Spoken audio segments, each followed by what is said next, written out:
قالت الاعراب آمنا قل لم تؤمنوا، پلس کا انکار ہو گیا نا، ایمان تو نہیں ہے تمہارے اندر. ولیکن قولوا اسلمنا، درمیان میں آ گئے.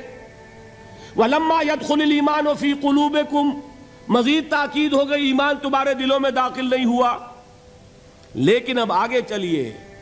وَإِن تُطِيعُوا اللَّهَ وَرَسُولَهُ لَا يَلِدْكُم مِّنْ أَعْمَالِكُمْ شَيْئًا، اگر تم اللہ اور اس کے رسول کی اطاعت کرتے رہو گے اللہ تمہارے عمل میں کوئی کمی نہیں کرے گا.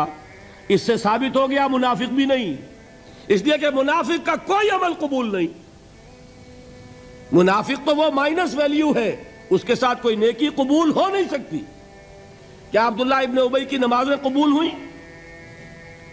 اگرچہ وہ نماز حضور کی امامت میں ادا کی جا رہی ہے، لیکن کیا اس کی نماز قبول ہو سکتی تھی؟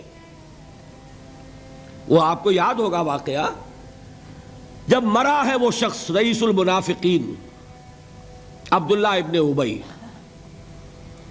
اس کے بیٹے ہیں عبداللہ ابن ابی، وہ مومن صادق، نوجوان نہایت صالح. اب ایک سعادت مند بیٹے کو تو باپ سے محبت ہوگی کہ نہیں ہوگی؟ وہ بیٹا حاضر ہوتا ہے حضور کی خدمت میں، حضور میرے والد کا انتقال ہو گیا، آپ اپنا کرتا عنایت فرما دیجئے تاکہ میں اس کو کفن دوں. حضور نے سوچا اور کرتا اتار کے دے دیا. حضرت عمر کھڑے ہو گئے، وہ تو تھے نا، ان کا جلال اور ضبط نہیں کر سکتے تھے، ان کا وہ انداز تھا جو حضرت موسیٰ کا تھا. حضرت خضر کو 3 دفعہ ٹوکا کہ نہیں، یہ کیا کیا تم نے؟ بغیر کسی جرم کے اس بچے کو ختم کر دیا. یہ کیا کیا تم نے؟ کشتی کو تم نے توڑ دیا، مارو گے ان کو جو اس کے اندر سوار ہیں. یہ کیا کیا؟ یہ دیوار سیدھی کر دی. یہ بدبخت انہوں نے ہمیں کھانے کو بھی نہیں دیا اور ان کی دیوار سیدھی کر رہے ہیں. تو حضرت موسیٰ علیہ السلام خاموش نہیں رہ سکتے تھے. انک لن تستطیع معی صبرا، یہی معاملہ حضرت عمر فاروق کا تھا. کھڑے ہو گئے، حضور کیا کر رہے ہیں؟ اس دشمن خدا کو آپ اپنا کرتا دے رہے ہیں؟ اس نے یہ کیا، اس نے یہ کیا، اس نے یہ کیا. حضور مسکرا کر فرماتے ہیں عمر، میرا کرتا اسے اللہ کے عذاب سے نہیں بچا سکے گا. کبھی سنا آپ نے؟ لیکن ایک ہے مروت، ایک ہے شرافت. اس نیک اور صالح نوجوان نے آ کر مجھ سے ایک بات کہی، مجھ سے سوال کیا نا، کیا میری شرافت اور مروت اسے گوارا کر سکتی ہے کہ اس کا ہاتھ میں خالی لوٹا دوں؟ لیکن یہ نہیں کہ میرا کرتا اسے عذاب سے بچا لے گا. لیس للانسان الا ما سعی وان سعیہ سوف یری، نہیں ہے انسان کے لیے مگر وہی کچھ جس کے لیے اس نے محنت کی، بھاگ دوڑ کی. جو کمائی کی ہے وہی ملے گا، اور جو کمائی ہے وہ ضائع نہیں کی جائے گی، وہ دکھا دی جائے گی، یہ ہے تمہاری کمائی. تو انسان کا معاملہ تو عمل سے ہے نا. اور میں یہ بھی بتا دوں، لطیف باتیں ہیں یہ کرتا حضور نے دیا کیوں؟ ایک تو آپ کی شرافت اور مروت.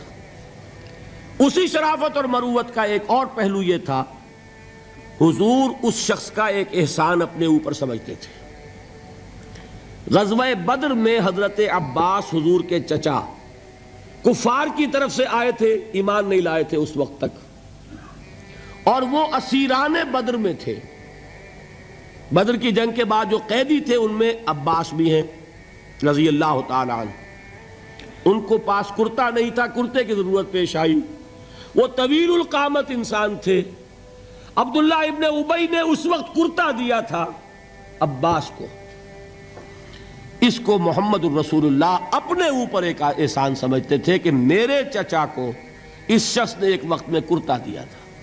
آج در حقیقت محمد الرسول اللہ صلی اللہ علیہ وسلم نے اپنے اس احسان کا بدلہ چکایا.